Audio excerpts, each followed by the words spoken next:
Bismillahirrahmanirrahim. Qala al-Imam Abdullah bin Al-Haddad nafa'ana Allah bihi wa bi ulumihi fid dar amin.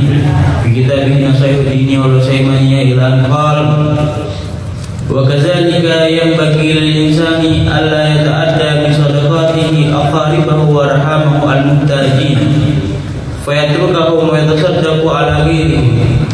Qala alaihi salatu wassalam al-muta'addi fi sadaqati kamaniha wa warada anna man yatasaddaqa ala al-ajanibi ma'a ilmihi bihajati aqaribihi ila sadaqatihi la yaqbalu Allahu sadaqatahu. Wa qala alaihi salatu wassalam as-sadaqatu ala al-ajanibi sadaqatun was-sadaqatu ala al-aqaribi isnatani sadaqatun wasilatun. Qultu wa mahallu zalika ma lam tashtaddu hajatul aqarib wa illa fahum ahaqqu bis-sadaqati min ghairihim. Wa idza wasi'at as-sadaqatu al-qarib wal ba'id fashtariku fiha kanat al-ba'id sadaqatun faqat wa 'ala al-qarib sadaqatun wasilatun. Wa amma idza ta'adda bi sadaqatihi wa taraka aqaribahu ma'a ilmi bihajatihim faqad asa'a wa zulma wa sadaqatuhu ghairu maqbulah kama warada. Wa kullama kana ar-rahim aksara qarabah kana haqquhu akad wa kanat silatuhu awjab wa yakunu al-qarib ad-da'if al-miskin al-muhtaj awla bil birri was silati min al-qarib al-ghani wa dhalika li'annahu yasiru lil-qarib miskin haqqan haqqul qaraba wa haqqul maskana. Wa qad qarrana Allahu bainal amri bil ihsani lil qaraba wal masakin fi ayatin min kitabihi mislu qawlihi ta'ala fa'ati dzal qurba haqqahu wal miskina wa ibnas sabil wa mislu qawlihi ta'ala wa atal mala ala hubbihi dzawil qurba wal yatama wal masakin ila ghairi dzalika. Fala syakka anna silata man lahu haqqani ma'an aula min silati man lahu haqqun wahid. Assalamualaikum warahmatullahi wabarakatuh. Alhamdulillah wassalatu wassalamu ala Rasulillah wa ala alihi rabbi shrah li sadri wa yassir li amri wa hlul 'uqdatam min lisani yafqahu qawli. Subhanaka la ilma lana illa ma 'allamtana innaka antal alimul hakim. Amma ba'd. Segala puja dan puji kepada Allah, salawat serta salam kepada Nabi Muhammad sallallahu alaihi wasallam, para keluarga, sahabat, tabi'in serta seluruh umat yang selalu beristiqamah mengikuti sunnah-sunnahnya hingga yaumul qiyamah. Alhamdulillah, di pagi hari ini kembali kita dapat bersilaturahim di tempat yang insyaallah dipenuhi dengan rahmat berkah dari Allah Subhanahu wa taala untuk kembali meningkatkan iman dan takwa kita kepada Allah dengan mempelajari dan membahas syariat Rasul sallallahu alaihi wasallam. Dan semoga apa yang kita lakukan ini semua menjadi salah satu sebab dikabulkan semua hajat kita, dimudahkan segala urusan kita, diampuni segala dosa dan kekurangan kita semuanya, amin ya rabbal alamin. Kembali di pagi hari ini kita membaca kitab Al-Habib Abdullah bin Al-Haddad dari kitab An-Nasihatud Dini wal Wasaya al-Imaniyah, masih berkaitan dengan silaturahim yang alhamdulillah beliau sudah menjelaskan kepada kita bagaimana pentingnya menyambung tali silaturahim walaupun orang yang kita hendak sambung itu terkadang berusaha untuk memutuskannya. Dan sudah kita bacakan nasihat beliau berdasarkan ayat-ayat dan hadis-hadis Nabi Muhammad sallallahu alaihi wasallam. Kemudian beliau melanjutkan lagi, wa qala al-mu'allif rahimahullah wa nafa'ana bi fidarain amin. Wa kadzalika yanbaghi lil insani alla yata'adda bi sadaqatihi al-gharibi wa arhamihi al-muhtajin. Dan layak juga bagi seseorang alla yata'adda untuk tidak menepikan atau menyepelekan, mengecampingkan. Apa siapa itu? Bisa dari al-gharibi, yaitu dengan sedekahnya dari kaum kerabatnya. Jadi jangan sampai menyepelekan, menganggap kecil atau menomorduakan sisa-sisanya baru dikasih kepada apa? Keluarga. Jangan, kepada keluarga ini harus diperhatikan. Warahami, dan juga arham yang masih ada hubungan kerabat, al-muhtaji, tentunya yang membutuhkannya. Jadi tidak setiap kerabat keluarga dapat untuk kita bagian dari harta yang kita sering sedekahkan. Tapi kalau al-muhtajin yang membutuhkan, maka sekali-kali jangan diremehkan, jangan dinomorduakan keluarga kita.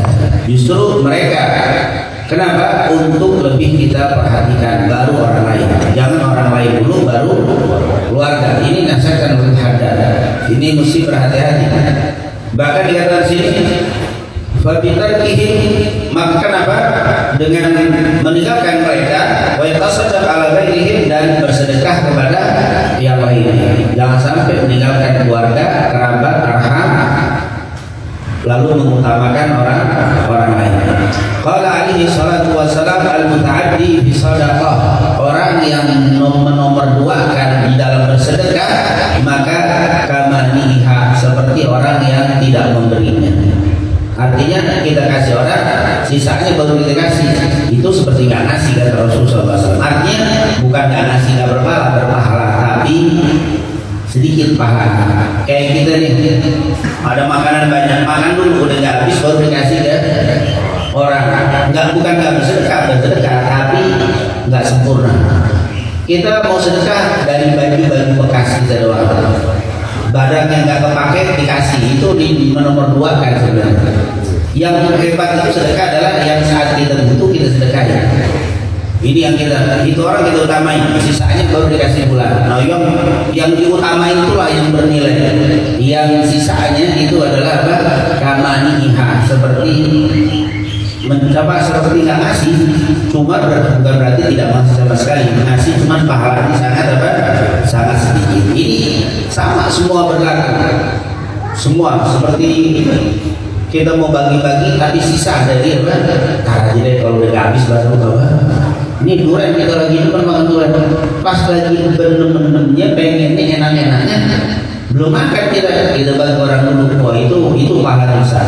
Tapi kita makan dulu dan baru sisanya kita kasih ke pahala juga, cuma karena ini sebenarnya seperti nggak sedekah, daripada dibuang mendingan dikasih. Itu boleh, tapi pahalanya kurang apa? Sempurna. Sama seperti orang waktu hidupnya nggak sedekah, harta banyak melimpah, tidak ada. Tapi sebelum meninggal dia harus wasiat, nanti kalau saya meninggal tanah yang ini wakafin ya, saya meninggal yang ini kasih masjid, yang ini bapak juga, cuman kurang.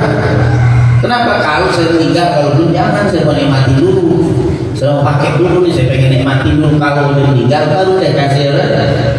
Itu berpahala juga, cuman kurang tuh. Kata para ulama, jangan-jangan harta sedikit yang disedekahkan di masa hidup lebih afdol daripada apa? Banyak tapi udah meninggal. Suruh punya tanah loh, hektaran serentak, kalau udah setinggal baru wasiat saya terus wasiat. Tapi dapat juga, cuman begitu deh apa? Mau sempurna di saat kita mau sempurna kita utamai. Jangan apa? Terutama keluarga terdekat jangan di nomor duakan, tapi hendaklah dia diutamakan. Wawarada, ada riwayat anna man yatasaddaqa 'alal ajani ma'ilmihi bihajatin al-gharibihi, siapa yang bersedekah, anna man yatasaddaqa 'alal ajani, siapa yang bersedekah kepada orang asing, al-ajani ini bukan keluarganya, ma'ilmihi, padahal dia tahu bihajati al-gharibihi ila sadaqati, padahal dia tahu hajat keluarganya ini kepada sedekahnya. Artinya kita tahu keluarga ini butuh banget, tapi dia ngedepanin apa ajaran orang-orang di luar saudaranya. Apa kata? La yaqbalullahu shadaqatahu, Allah tidak menerima sedekahnya. Wa qala alaihi salatu wassalam as-sadaqatu 'alal ajanibi alal ajanibi sadaqah. Sedekah kepada orang asing itu sedekah, artinya bernilai sedekah. Wa sadaqatu 'alal aqaribi ithnatan, tetapi sedekah kepada kerabat ada dua nilai lebihnya. Apa itu? Sedekah wasilah, yaitu mengandung sedekah dan juga mengandung silaturahim. Nah, kalau sedekah sama orang asing, saya sedekah di pinggir jalan, sedekah. Tapi kalau saya sedekah dengan keluarga, itu nilainya dua.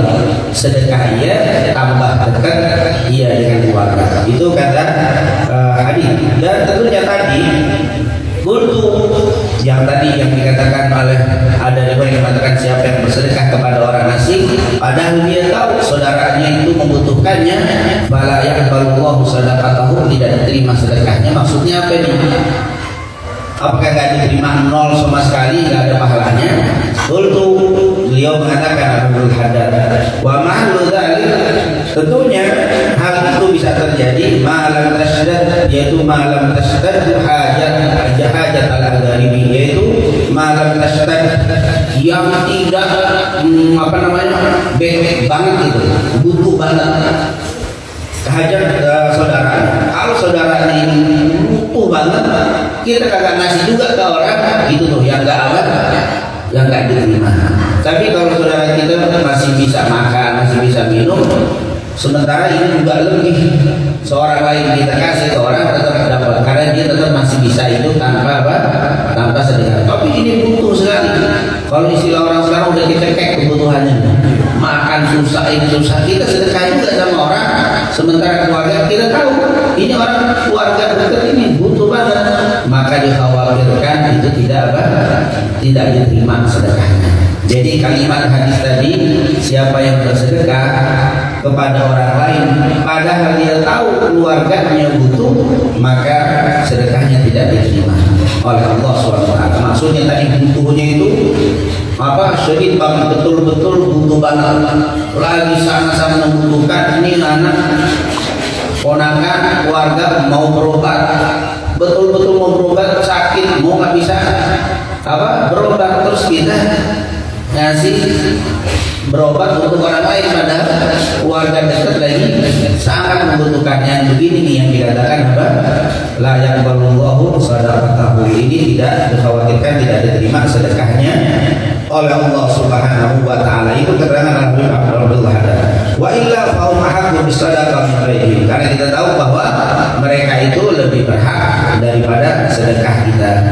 Sekali lagi semoga Allah Subhanahu wa taala menjadikan kita sebagai hamba-hambanya yang dermawan, yang rahim, yang karim, yang tidak bakhil untuk bersedekah, terutama kepada kerabat-kerabat kita semuanya. Amin. Dan juga semoga kerabat-kerabat orang-orang yang dekat, orang yang kita cintai semua juga diberikan luas rezekinya. Amin ya rabbal alamin. Wa idza wasi'at sadaqatul qarib wal ba'id fashtaraku fiha kanat al ba'id sadaqah faqat. Seperti yang saya katakan, seperti yang beliau katakan tadi, apabila sedekah dengan orang yang gharib wal ba'id fashtaraku fiha kanat al ba'id sadaqah faqat. Kalau bermanfaatnya untuk orang sedekah yang gharib itu ada dua tadi ya, sedekah dan juga silah. Sementara kalau untuk orang yang ba'id hanya sedekah saja, tidak lebih. Maka di sini wa ala al-gharib sadaqah wasilah, dan untuk orang yang gharib itu sedekah dan menyambungkan sedekah. Wa amma idza ta'adda bi sadaqati, adapun yang jika dia menyepelekan atau menepikan, menomorduakan dengan sedekahnya, wa taraka gharibi, dan meninggalkan kerabatnya, ma'ilmi hajati, dengan ilmu hajat-hajat mereka itu. Kita tahu nih kerabat ada hajat, tapi dia menepikan atau menyepelekan atau menomorduakan, faqad asa'a wa ghalaba, sungguh dia telah berbuat buruk dan berlaku zalim.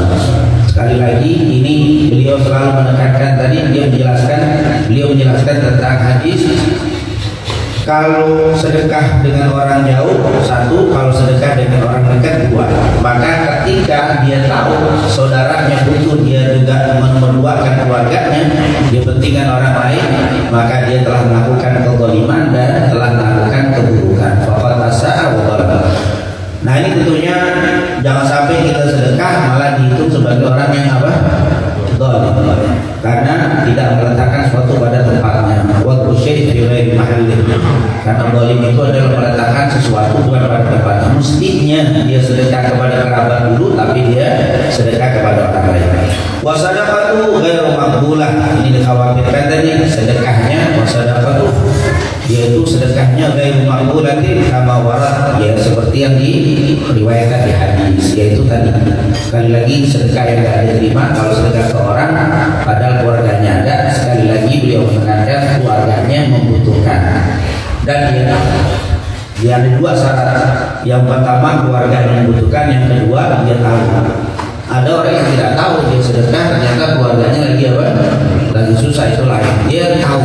Kalau tidak tahu tentunya lain hal. Nah inilah yang dijelaskan oleh Al-Habib Abdullah bin Abi Al-Haddad berkaitan dengan apa? Bersedekah dengan orang yang terdekat.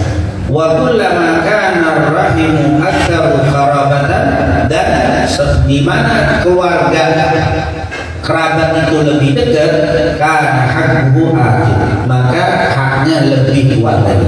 Semakin dekat kerabatnya semakin apa? Besar kewajiban untuk memperhatikan mereka sebelum orang lain. Wa kanat silatuhu aujab, dan di mana menyambung tali silaturahimnya aujab, lebih apa? Lebih wajib. Wa yakunu al-qaribu ad-dha'if, dan kerabat yang lemah, al-miskin yang miskin, al-muhtaj yang membutuhkan, aula bil birri, lebih pantas kita berlaku kebaikan, wasilah bil birri wasilati, dengan melakukan kebaikan dan silaturahim minal gharib bil ghani, daripada kerabat yang kaya. Jadi kerabat pun kalau kita mau sambung, maka kerabat miskin sama kerabat kaya lebih wajib, lebih kuat untuk kita jaga kekerabatan dengan orang miskin. Ini jangan terbalik, kerabat kaya diakrab, datang dulu, apa? Mana bukan mana datang doang, diakuin, disebar, saudara saya tuh. Kalau miskin apa? Oh ada kerabatnya, ada hubungan sama ini, baru kita ada hubungan. Tapi yang kaya, ya Allah, kadang-kadang kita subhanallah ketika mau menjadi orang yang banyak keluarga, jadilah kaya, nanti akan ngomong banyak apa? Keluarga dengan, tapi giliran susah kagak ada yang kenal, ini musibah. Justru kata Al-Haddad, yang miskin itu tuh yang lebih apa? Yang lebih wajib untuk kita jaga hubungan silaturahim. Jangan hanya yang kaya wajib, tetapi yang miskin aujab, lebih wajib. Tadi tentunya sudah kita lihat ini, tidak sedikit ada orang yang kalau sudah kaya baru banyak apa? Bukan ngaku, sebenarnya benar emang saudara. Cuman dulu kagak ngaku. Kenapa? Karena masih miskin. Allah, ini insyaallah Allah jadikan kita orang selalu menyambungkan silaturahim. Dan seperti yang Rasul katakan apa? Habib Ali dalam kitab Sifat Duran itu bagaimana? Wa kana Nabi sallallahu alaihi wasallam da'ahu miskinu ajabahu ijabatan muajjalah. Nabi Muhammad sallallahu alaihi wasallam itu kalau dipanggil, diundang sama orang miskin lebih cepat datangnya, lebih perhatian, ajabahu ijabatan muajjalah. Cepat-cepat Rasul sallallahu alaihi wasallam. Jangan terbalik, orang kaya dihitung tuh harinya, pakai ditandain gitu. Lupa punya dinanya dulu. Orang miskin lupa, ya Allah, saya lupa diundang. Nah ini jangan sampai kayak begitu. Rasulullah SAW lebih memperhatikan. Kenapa? Karena memang tadi dia butuh dengan apa?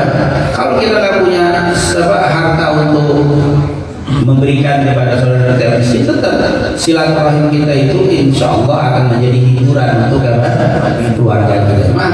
Kita datang ke keluarga miskin, rasa-rasanya lebih dihormati daripada ke orang yang kaya. Yang kaya dia punya perasaan, jangan datang ke sini pengen apa? Begitu. Tapi kalau yang miskin murni dia datang, itu lebih murni dan hati lebih terjaga. Ketika kita datang ke kerabat yang miskin, ke kerabat yang kaya itu lebih terjaga. Nah ini tentunya subhanallah, antum boleh rasakan nikmatnya ketika silaturahim kepada orang yang miskin di bawah kita, itu luar biasa nikmat, penghargaan, penghormatan. Ini kenapa kita akan menjadi nikmat. Tapi coba antum datang ke orang miskin, orang kaya, kayak miskin kita, kayak rendah sekali ya. Oh iya, tunggu dulu di luar, tunggu di luar, kita nggak boleh masuk. Udah datang makan subuhannya mantap, tapi ya kalimatnya subhanallah ini luar biasa. Insyaallah Allah jadikan kerabat-kerabat kita semua termasuk orang-orang yang diberikan rezeki dan mereka selalu dijaga oleh Allah Subhanahu wa taala. Dan Allah semoga selalu menjaga hati kita, tidak membedakan antara kaya dan miskin, bahkan kita bisa mengutamakan yang miskin karena mereka lebih wajib untuk kita jaga, kata Habib Abdullah bin Abi Al-Haddad. Wadzalika li'annahu, karena hal itu semua kenapa? dijadikan disuruh begitu.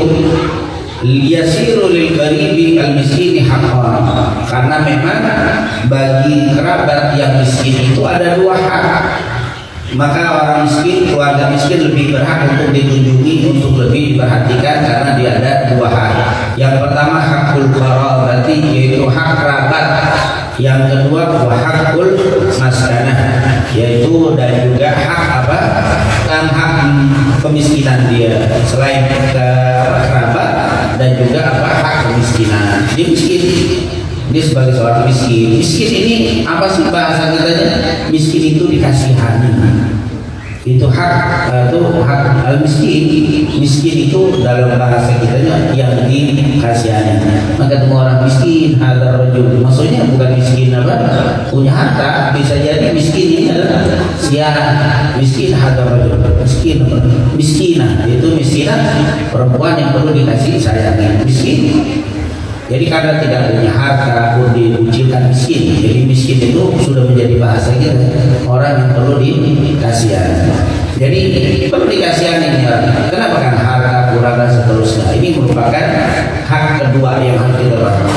Wa qatarallahu bainal amri bil ihsani ila al-qaraba wal masakin fi ayatin min kitabih. Dan Allah SWT telah menggandengkan, Allah telah menggandengkan bainal amri, antara perintah bil ihsan, perintah untuk berbuat baik, ilal qarabah, kepada kerabat, wal masakin, dan kepada orang miskin. Jadi digabung perintah untuk berbuat baik dengan kerabat dan orang miskin. Kalau kerabat dan miskin berarti dapat dua perintah untuk kita laksanakan. Yang pertama yaitu bidzikri ta'ala fa'atidal qurba, maka datang berikanlah kepada dzawil qurba, yaitu yang apa? Yang miskin. Dan ini sudah ada perintah dari Allah Subhanahu wa taala dengan dua perintah tadi. Yang pertama wa'atidal qurba, dan berdatangilah, berikanlah kepada kerabat haknya, wal miskina, dan orang-orang miskin. Jadi perintah untuk apa? Memberikan kepada keluarga baik silaturahim dan seterusnya, wal miskin, dan ada kalimat wal miskin wa ibnasabil, dan juga orang yang mengadakan perjalanan. Jadi di sini ada perintah kebaikan dan perintah untuk menyambung tali silaturahim. Menyambung, ada dua hak bagi orang yang miskin. Wa mithlu, dan juga qauli ta'ala, perkataan atau firman Allah SWT, wa atal mala ala hubbihi dzawil qurba wal yatama wal masakin. Berikanlah hak-hak apa? Orang-orang yatim. Berikanlah, dikatakan situ wa atal mala ala hubbihi, dan hendaklah memberikan harta kepada yang dia cintai dari haknya orang miskin, wa ibnas sabil, dan juga wa ibnas sabil, dzawil qurba, kerabat, wal yatama wal masakin. Jadi selalu ada dzawil qurba wal masakin. Coba kata Allah, laksanakan, berikan apa-apa yang diwajibkan untuk kau berikan kepada orang-orang, kepada kerabat, yatim, miskin. Nah, kalau kerabat miskin berarti ada dua. Selalu menyebutkan kalimat memberikan hak kepada kerabat, ada kalimat perintah kepada berikan kepada dzawil qurba, dan juga ada kepada miskin. Maka apalagi di sini wa atidal qurba al yatama wal masakin, berarti ada apa? Udah kerabat, yatim, miskin, berarti ada tiga lagi. Ini keluarga udah susah, ada yang keluarga itu susah tapi nggak yatim, maka ada dua, sebagai kerabat, sebagai orang miskin. Tapi dia sudah susah, kerabat, yatim lagi, maka bisa mendapatkan tiga lagi. Ini kerabat, yatim, miskin lagi, maka perlu diperhatikan daripada yang lain. Ini tentunya sebagian sebagian dan yang lainnya, ayat-ayat seperti sangat banyak di dalam Al-Quran. Fala syakka, maka tidak diragukan lagi, anna silata, bahwa menyambung silaturahim, man lahu haqqan, yaitu yang memiliki dua hak, ma'an, yaitu yang kerabat dan juga miskin aula lebih pantas min silati man lahu hakun wahid daripada mereka yang mempunyai satu hak. Orang lain satu hak, keluarga dua hak. Ini tentunya maka dikedepankanlah menyambung tali silaturahim dengan orang yang mempunyai dua hak. Insyaallah Allah Subhanahu wa taala selalu memberikan taufik hidayah kepada kita untuk bisa selalu melakukan amal-amal yang lebih afdal, yang lebih ahsan, yang lebih baik. Sebagaimana Allah katakan, Tabarakalladzi biyadihil mulku wa huwa ala kulli syai'in qadir, alladzi khalaqal mauta wal hayata liyabluwakum ayyukum ahsanu amala. Insyaallah kita selalu mendapatkan petunjuk untuk melakukan amal yang terbaik. Maka jangan pernah lupakan nasihat Rasul sallallahu alaihi wasallam yang diriwayatkan oleh Imam Abu Dawud bi sanadin sahih dari Mu'adz bin Jabal, ya Mu'adz inni uhibbuka, wahai Mu'adz aku cinta kepada kamu, dan jangan kau tinggalkan setiap habis salat membaca Allahumma inni ala dzikrika wa syukrika wa husni ibadatika. Itu wa husni ibadatika, sehingga kita mendapatkan petunjuk dari Allah selalu melakukan ibadah yang terbaik. Insyaallah itulah yang selalu kita mohon kepada Allah Subhanahu wa taala. Nah, mungkin kita buka tanya jawab karena masih baru datang kayaknya, bagi dipersiapkan.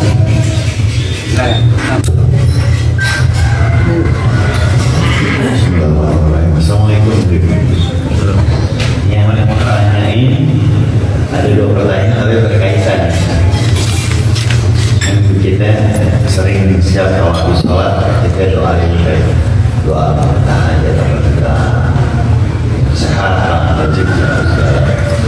Itu yang pertama. Yang kedua, kalau misalnya kita ada sesuatu ada niatan hajat, ini balik lagi ke tadi sedekah. Kalau andaikan kita niat mau sedekah berinfak, diniatkan atas doa-doa atau hajat tersebut, itu boleh apa enggak? Andaikan boleh, apa mengurangi pahala tersebut? Pertanyaan berikutnya 3 pertanyaan.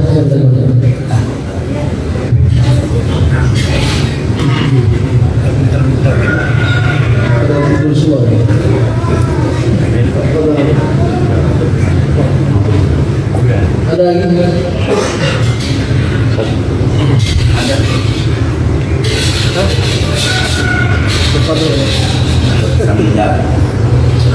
Iya, kita selalu minta kepada Allah supaya diberikan rezeki, dan tentunya ini selalu tidak bertentangan ya untuk meminta. Jangan sampai menganggap meminta rezeki.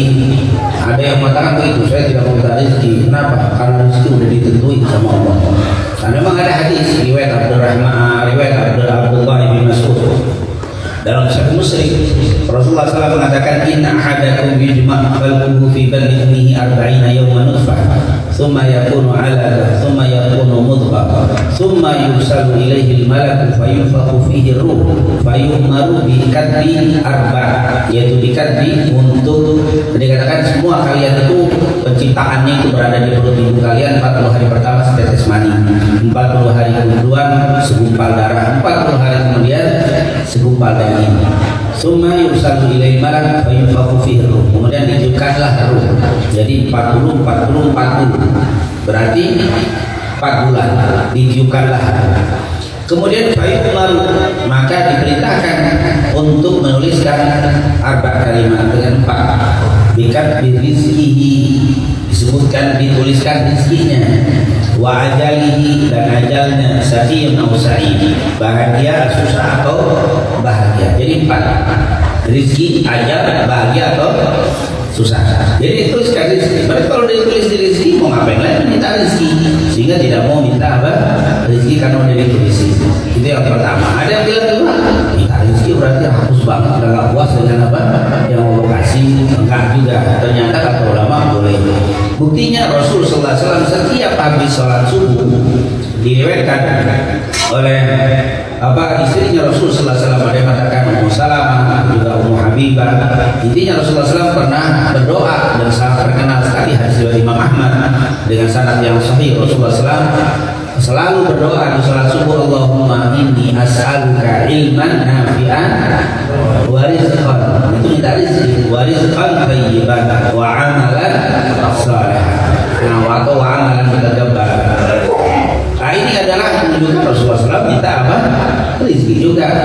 di sini bagaimana?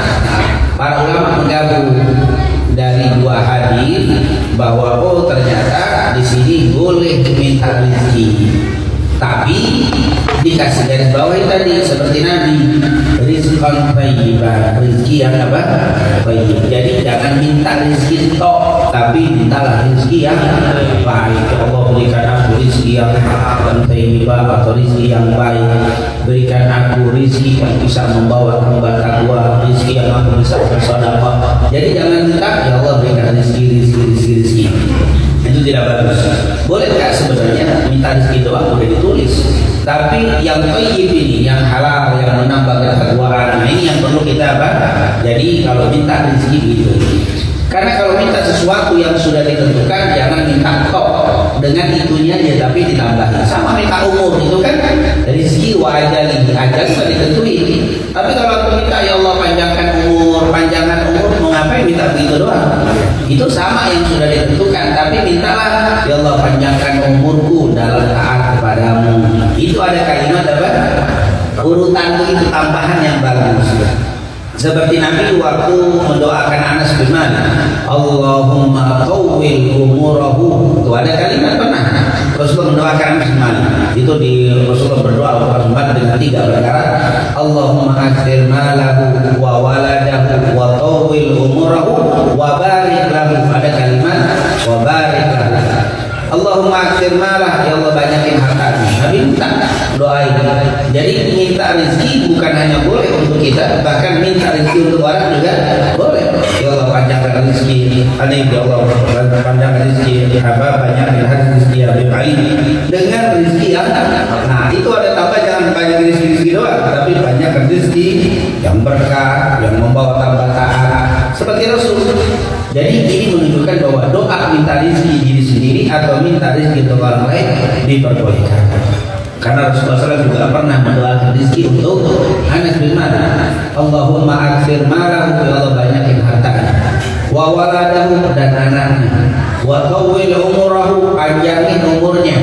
Tapi diakhiri wa barik lahu, dan berikan keberkahan di rezeki anak dan harta. Dan juga apa? Umur tadi yang banyak, anak, harta, dan umurnya berkah. Nah di sini berarti boleh minta rezeki yang berkah, ini subhanallah. Dan Nabi itu kalau doain orang itu tidak anak, harta, dan panjang umur berkah. Jadi ini sesuatu yang bagus karena umur jelas. Kalau cuma panjang umur doang tapi kagak berkah, tanggung jawabnya lebih banyak. Kata Rasul, khairun nas man qala umruhu wa hasuna amaluhu. Sebaik-baik orang itu adalah yang panjang umur, baik umurnya, berkah. Begitu juga orang yang baik adalah orang sebaik-baik manusia yang hartanya banyak dan juga apa? Berkah. Berkahnya dipakai untuk di jalan Allah Subhanahu wa taala. Dan juga anak juga itu luar biasa. Nah, kalau ketemu orang doain apa? Banyak anak biar tapi anak yang berkah. Dan sering kita dengar kalau di khutbah nikah, fa inni mukafirun bikumul umama yaumil qiyamah. Sungguh aku bangga, gembira dengan banyaknya umat di hari kiamat. Jadi nyumbang deh biar ngilangin Nabi. Apa? Itu kan selalu alasan menggirangin Nabi di sana. Mau yang kata apa? Menggirangin Rasulullah SAW. Mukafir itu Rasulullah SAW bangga. Nah, apa? Anas bin Malik tentunya dengan doanya Nabi menjadi orang terkaya di zaman Anas bin Malik ini. Dia padahal kerjaannya dulu masih kecilnya ngebantuin Nabi doang. Kadang untuk Nabi SAW asyrasi, aku tuh pernah membantu Nabi, berkhidmat kepada Nabi, kerja di rumah Nabi itu 10 tahun. Nabi meninggal baru saya keluar dari rumahnya. Dan akhirnya saya didoain sama Nabi sebelum meninggal beliau, doain saya kayak tadi, banyak harta, banyak anak, panjang umur, berkah, subhanallah. Saya tidak meninggal tidak meninggal kecuali menjadi orang terkaya di zaman. Belum pernah terkaya di Kufah, dia bilang beliau meninggal di Kufah. Terkaya di Kufah di zaman Nabi dia, nggak ada lebih kaya dari dia. Jadi doa Nabi apa? Langsung. Terus anaknya terbanyak. Imam Zahabi menyebutkan 84. Ada yang mengatakan 114. Ini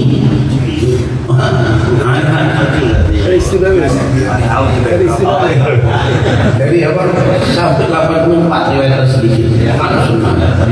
Oh, itu luar biasa berkah doa Nabi Muhammad sallallahu alaihi wasallam. Dan umurnya panjang, meninggal tahun 94. Tahun 1 Hijriah dia umur 10 tahun. Tahun 1 meninggal tahun 94. Berarti kan 104 tahun. Dan hebat 104 tahun berkah. Berkahnya apa? Jarang sakit. Karena senang. Udah itu masih berkah semua. Sekarang masih ada 104. Udah berdiri susah, udah ngapa-ngapain susah, ribet. Kalau ini segar. Mana sunnah? Doanya Nabi Muhammad sallallahu alaihi wasallam. Nah, ini luar biasa. Itu boleh jadi mendoakan untuk orang lain, untuk diri minta rezeki. Tapi jangan lupa kalau minta rezeki yang apa? Halal, terima rezeki yang halal, rezeki yang baik, rezeki yang bisa menambah ketakwaan dan seterusnya dan seterusnya. Jangan hanya minta rezeki doang, tapi minta rezeki diiringi dengan kalimat-kalimat yang apa? Begitu kalau minta umur, jangan panjangin umur doang, tapi panjang umur dalam keadaan taat kepada Allah SWT. Amin ya rabbal alamin. Nah, bagaimana untuk membantu doa-doa saya tadi? Saya bersedekah, niat untuk apa? Sedekah saya biar gobul hajat apa? Hajat saya minta rezeki biar digobulin, saya sedekah. Untuk apa? Mancing. Benar. Justru itu memang yang disuruh sama Nabi Muhammad SAW. Jadi untuk menarik apa yang kita mau, sedekah. Sedekah itu paling cepat untuk apa? Kalau pelajaran paling mudah antum berkorban. Korban itu salah satu hikmahnya adalah membuka pintu rezeki yang ke depan. Itu kurban. Jadi membuka pintu rezeki ke depan. Sebenarnya itu ada isyarat. Kalau mau dikabulin sedekah dulu, jangan terbalik. Ada orang nanti kalau saya niat saya gobul, saya pengen nadar untuk sedekah. Nah itu jadi dia setelah gobul baru apa? Sedekah. Terbalik. Bahkan kata Rasulullah SAW, an-nadar la ya'ti bi syai'. Nadar itu tidak mendatangkan sesuatu. Artinya ternyata gobul gara-gara nadar. Nadar enggak ada urusan sama gobulnya hajat. Tidak ada urusan sama nadar. Bahkan Rasulullah mengatakan an-nadar la ya'ti illa min bakhil. Nadar itu tidak datang kecuali dari orang pelit. Kalau saya berhasil, saya sedekah. Kalau enggak, saya enggak. Jadi hitung-hitungan sama apa? Justru sedekah dulu.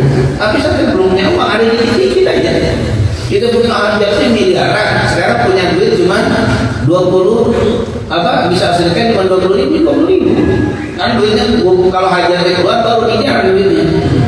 Gobul belum nih duitnya susah. Makanya sedikit aja. Jangan nunggu miliaran dulu baru apa? Sedekah. Saya punya tanah dijual belum laku. Kalau laku insya Allah 8 miliar. Terus saya pengen sedekah, cuma belum laku. Sekarang baru ada 1 juta. Yuk sedekah yang apa? Kebutuhan kita berapa? Sesuai dengan pancingan itulah dia akan apa?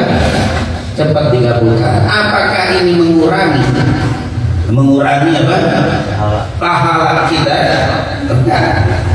Kita yang penting pahalanya kita tetap saya sedekah karena Allah. Semoga dengan sedekah saya Allah buka pintu rezeki saya. Boleh. Itu tidak apa? Tidak mengurangi apa? Pahala yang dikeluarkan dari rezeki yang Allah kasih di dunia ini. Mungkin kalau bahasa kita sedikit daripada percikan pahala yang Allah sudah siapkan.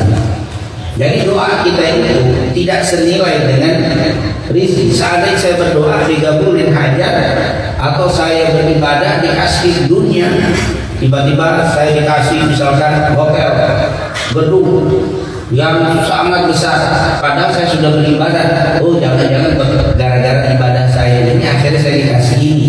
Oh tidak, itu kalaupun dia cuma percikan aja, percikan daripada ibadah. Coba kita lihat riwayat Imam Tirmidzi dari Aisyah radhiyallahu anha.